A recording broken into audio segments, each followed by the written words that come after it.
Hello and welcome to Virtual Concert Hall's live music channel. My name is Chris Au and I have with me the co-founder of Virtual Concert Halls, Anna Ouspenskaya. Chris, thank you very much for a warm welcome and welcome to everyone who is joining us today. Yes, and we will be your host for today's show. This is part 5 of the documentary of Beethoven's Symphony No. 8, written and narrated by Lawrence Rapchak, created by New Media Productions Worldwide and Virtual Concert Halls, and produced by the Architects of Music. And we're so grateful for this collaboration. All these films had been made possible because of our shared passion to be connecting musicians and audiences in real time, musical performances and live programs from around the globe.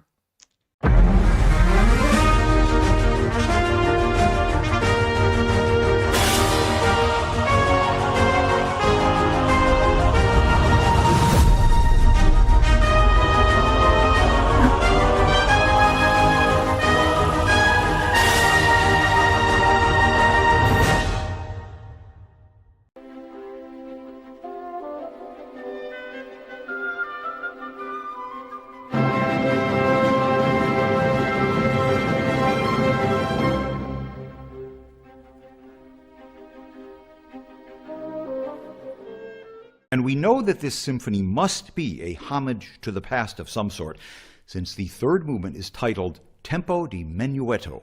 But unlike those lightning-quick minuets of Symphonies No. 1 and 4, this one is to be played at the speed of an 18th century minuet. It could actually be danced to. But there are several other issues to deal with. First, its meter, the standard 3 beats to the measure for a minuet. This is complicated by its construction. I'll show you how. If you begin by counting 3 beats to the bar, 1, 2, 3, 1, 2, 3, you'll notice something odd. So here it is. Listen to it and count along. 1, 2, 3.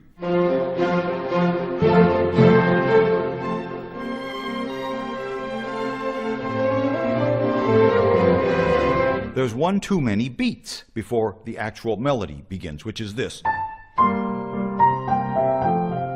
What Beethoven has done here is to immediately disrupt the phrase structure by adding an extra beat of as an upbeat.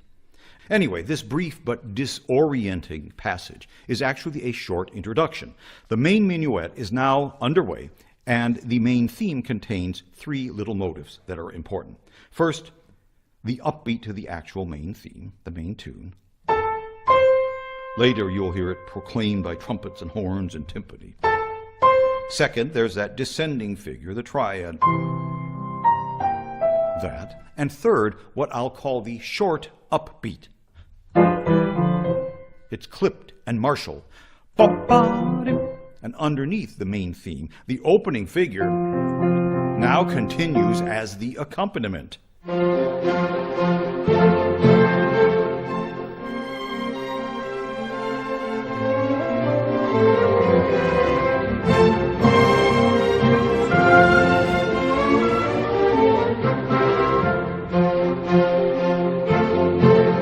And this accompaniment is really at odds with what we'd expect from a classic minuet, something more like this. Something clean and elegant in the accompaniment. But Beethoven's minuet is heavy. It has power. It surges ahead, much like the swing and the thrust of the first movement.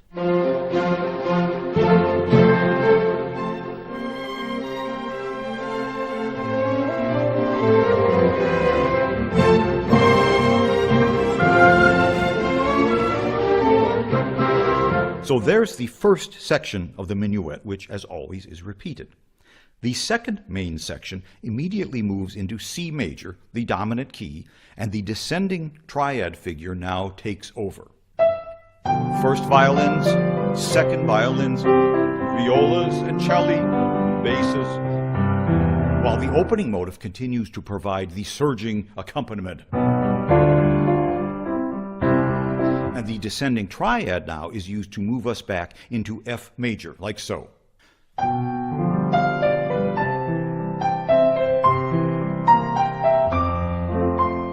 And now an F7th chord.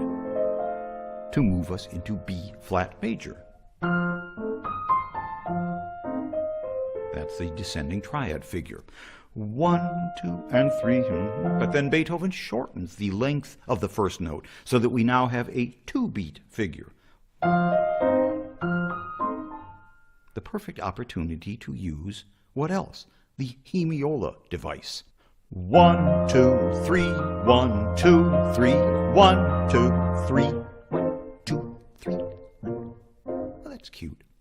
By this time, the meter is so mixed up that we're all waiting for the bassoon to enter with the main tune and get us back on track.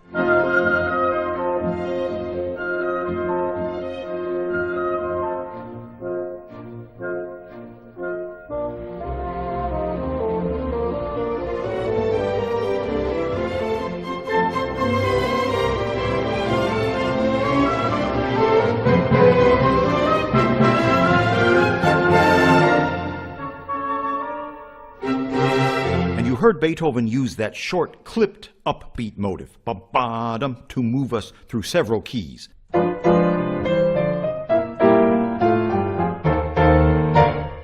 Then a delicate and a big cadence in F major, all using that short, clipped upbeat, ba-ba-dum. And now it's time for an old-world royal fanfare with trumpets, horns, and timpani to finish things in grand style, using the longer upbeat figure with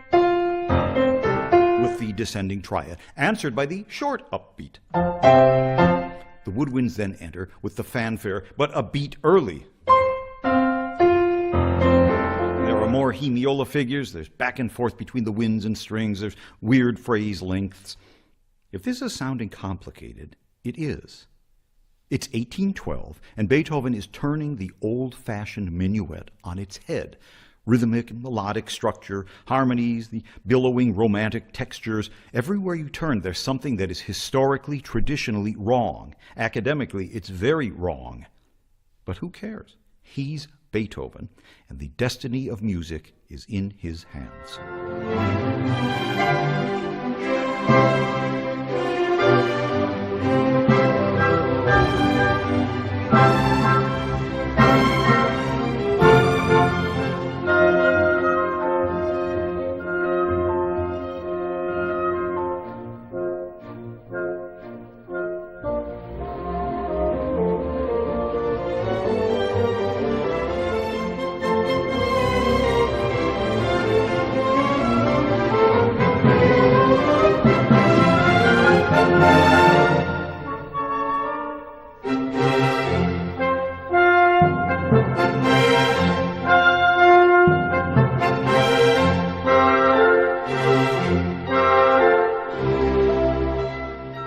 And now the trio of the minuet. And this might be as close as Beethoven comes to actually recalling the elegance of the 18th century minuet.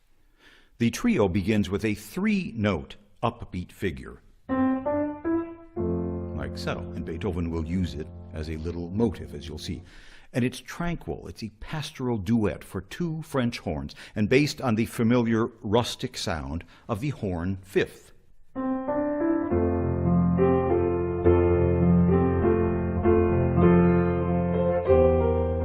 You will notice the gentle accompaniment of the cello outlining the harmony with triads. But they play in a triplet rhythm, 1, 2, 3, and 1, which interlocks with the duple rhythm of the horns. The same device, triplet rhythm in the accompaniment, duple rhythm in the melody, would become a staple of the music of Brahms 50 years later. Well, the horns are now answered by another favorite pastoral instrument of Beethoven's, the clarinet.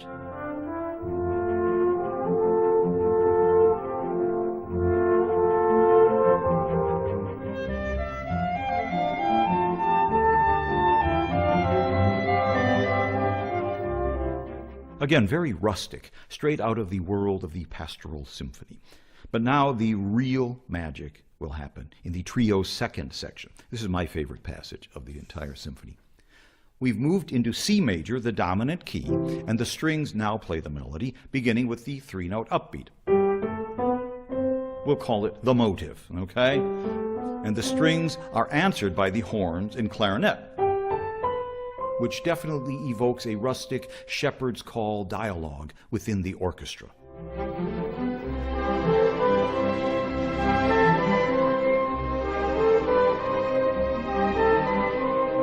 And you heard C major answered by C minor. And then C minor moves gently into A flat major. And the impassioned, intense beauty of this passage is carried by the strings into this chord. On the subdominant, of course, there's harmony, always adding great beauty. The clarinet is playing the motive now above this beautiful passage, like so.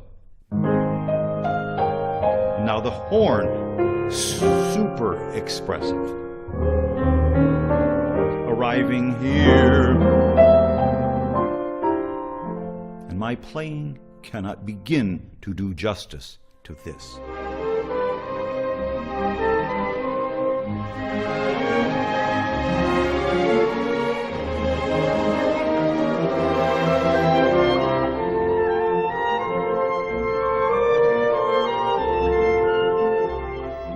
And we moved back into F major, and the clarinet re-emerges, and it takes up the gorgeous string phrase.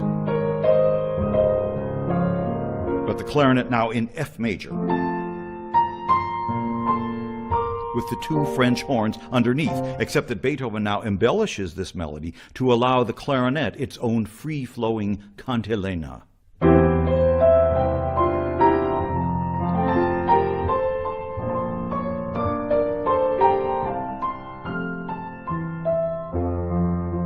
This highest note, F, was certainly the highest note on the instrument at that point in Beethoven's day, with the clarinet in its infancy.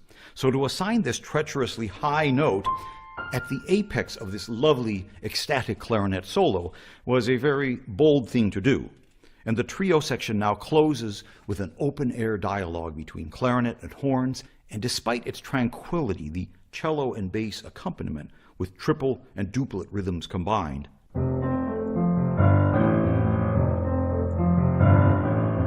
produces a somewhat ponderous and heavy-footed effect. And Beethoven will end this elegant old world trio with the clarinet on that same perilously high note. So much detail here in a passage that few listeners ever seem to notice, other than the can the horns and clarinet make it through without any flubs, when in fact this trio is one of the most exquisite passages in all 9 symphonies.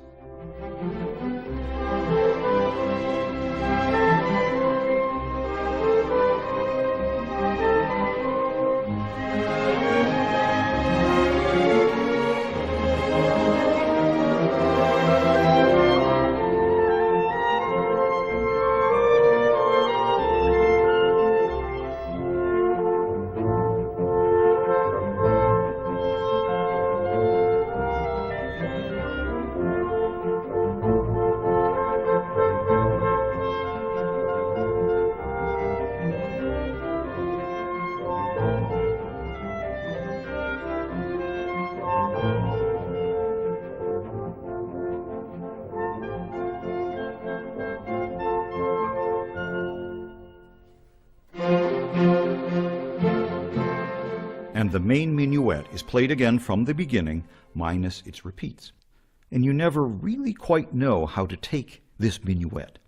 Beethoven's sense of humor, his homage to the past here, is a rare and multi-dimensional thing. The continually shifting, unpredictable rhythms, the surging, brawny, full-bodied texture, the stately, pompous fanfares from trumpets and timpani, the rustic charm and soaring lyricism of the trio, all these things combine to produce yet another astounding example of Beethoven's profound creativity, which will continue to thrill and amaze in the finale.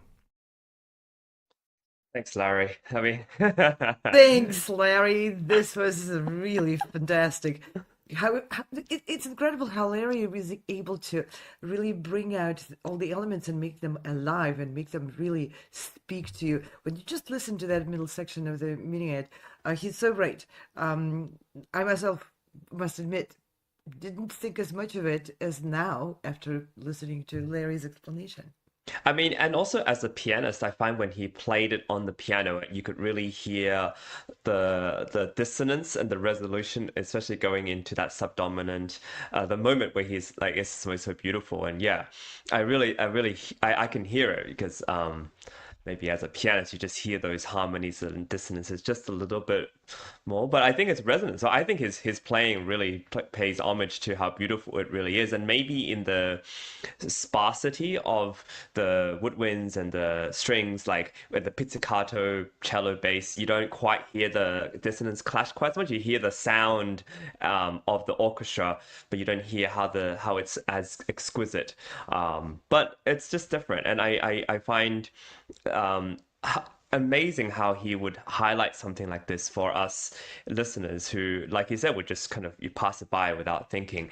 Where this is really, I think, one of the keys to some of the romantic symphonies that we will later Absolutely. hear. I think it definitely foreshadows Brahms. I definitely think um, how often did Brahms look at this and say, "Oh my gosh, I love This this. is where I want to be, right? This is it. This is a great sound. This is awesome." Yeah, Especially with it's the and it goes development of by the so horn. quick, and Yeah. it's so extraordinarily polyphonic, with all the intricate connections between the voices and how they fit and don't fit together. This is very, very detailed writing. Larry's so right, and it's such a miniature. I think that middle section can stand on its own as a its own masterpiece, its own jewel. Yeah, I can imagine like sometimes when we talk about Beethoven and we kind of minimalize him or compress him into little things that his anger, death, and this the famous theme from Beethoven Symphony 5. But and then this comes up and you're just left wondering, well, what was that from? Where does that? And I think part of the genius of what Beethoven is he shows you that a simple man, very like you can say working class proletariat, very working class man who doesn't really care much for the aristocracy and all that. Like a person like him can still, with his human failings, transcend into the universe. And I think perhaps that's also what makes his music great, but also why he stands out in the history of figures that are memorable. I think Beethoven definitely stands out, and he's in this movement especially. It's so obvious how he pivots from um, making very polished, very elegant, very royal like dance minuet, and then diving into rough sounds, more of a German layman's Landler, which is mhm. a similar dance, only more village like, more rough, like, and instead of high heel, polished velour shoes, you put on boots. Yeah.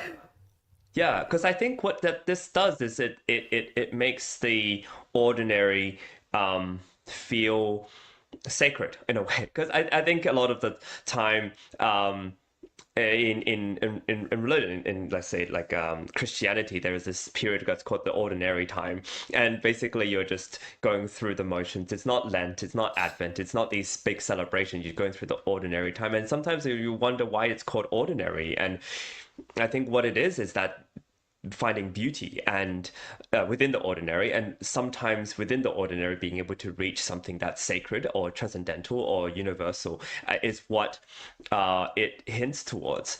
And this Mhm. little minuet trio involving the landler, like you said, the minuet, and showing its roughness but also showing how beautiful it could be is something marvelous. And it's similar in a way, I think, to being in nature. I think this is very related to how Beethoven was always in nature and seeing how the same tree perhaps can go through so many different types of transformations, and it can go from being rather dead looking in winter to something Mhm. maybe a rebirth, and obviously within the fall, as we can see in the leaves, like That's a such right. a stunning beauty that it can reveal to us. Yeah. and a burst of growth in the spring. And yet Beethoven was very connected with nature and with sounds of nature. That definitely fuels his melodies and the choice of harmonies, and even the fact that he clushes the harmonies. You know, the Yeah. contemporaries of Beethoven often attributed his clustered and dissonant harmonies to his deafness, like he can't hear what he's writing, which definitely is not That's true. It's absolutely, yeah, rubbish. But what's also of course. interesting is like if you think about these like natural transformation of how exquisite he's able to transform that into music. Like how is it that we're able to hear horns and clarinet and then we think, oh, that has to be something pastoral. Like it shouldn't because they're just sound waves, but it's amazing to us that it can have this effect on our lives. Yeah, and that's what Larry always digs in very deeply. His approach to reading Beethoven's intention is to go beyond the surface of the score and to find the architectural construction, architectural blueprint of how Beethoven puts together those elements which evoke memories and imagination, and puts them in some sort of relationship within each segment of the piece, and then of course develops their relationship throughout the development of each piece. So this architectural approach, Beethoven was very much like that, but you can't really see it on the surface of the score. You kind of have to dig much deeper and juxtapose different elements, how they change from one harmony to another, how they change the rhythm, like the beginning. Yeah. Larry is so right. It seems like it starts with bottom, bottom, bottom, 1, 2, 3, but it's 3, 1, 2, and we only discover that later. This is not by accident. This is all constructed Yeah. by a genius architect. I do want. I just thought it's a ongoing question. I wonder if somehow modern contemporary art, which sometimes can be more jarring and can be very thought-provoking, yet can feel cold at times. I wonder if that's a result of, that maybe a less of a connection with nature or a different connection with nature. And I wonder how like when we listen to music by Prokofiev and Shostakovich, and we understand that there's a context of war. We understand that there is this sort of inner thread that there's danger to humanity, basically, and therefore the art resembles a lot of that. And when you look at I mean, Messiaen's later works and all these kind of pieces of music that doesn't immediately evoke nature per se, except for maybe Messiaen's like his works on the catalog of the birds, or things like that. But Beethoven being sort of, he never really traveled that much, like maybe between Germany and Vienna. Like he never, I don't know. There was a famous thing that I heard from Andres Schiff that Schubert probably never ever saw the ocean, and yet his music is something of a crazy. You can just definitely hear the ocean in some of his works and storms and other things like that. And I'm pretty sure Beethoven never saw the Arctic or never saw all these different things that we have the privilege of seeing. And yet there's this incredible music that can come out of it. And it just begs to the question, like what is the human experience? What kind of human experience is needed in order for us to write such masterpieces? And maybe the answer is not as much as we think. But Yeah, definitely the actual real life experience needs to then be absorbed and fueled with imagination. yeah, yeah, And you can be imagination deaf and rules. still have just an imagination that goes wild and wants to say something. Exactly. Yeah, so that's that. I don't know. These are thoughts that occur to me thanks to Larry, who's extremely inspiring and Very thought provoking. very thought-provoking. And again, the team, incredible imagery. I really love those paintings that he put up, that Yeah. were put up by the team and from New Media Productions and Virtual Concert Halls, of course, just like putting these images up for us to really see what art was like back then and to relate the two together. So a big hand to our team, our collaborators, New Media productions, virtual concert halls, architects of music, and of course the genius Larry Rapchak for just enlightening us with all this incredible imagery and the music and making me appreciate this even more. Yeah, and great insight into Beethoven's genius. It almost feels like Larry brings him back to life, and he's sitting here among us. He's like, And maybe approves of just a little bit. yes, I am a genius. Yeah, That's yeah. right. Grumpy satisfaction. Yeah.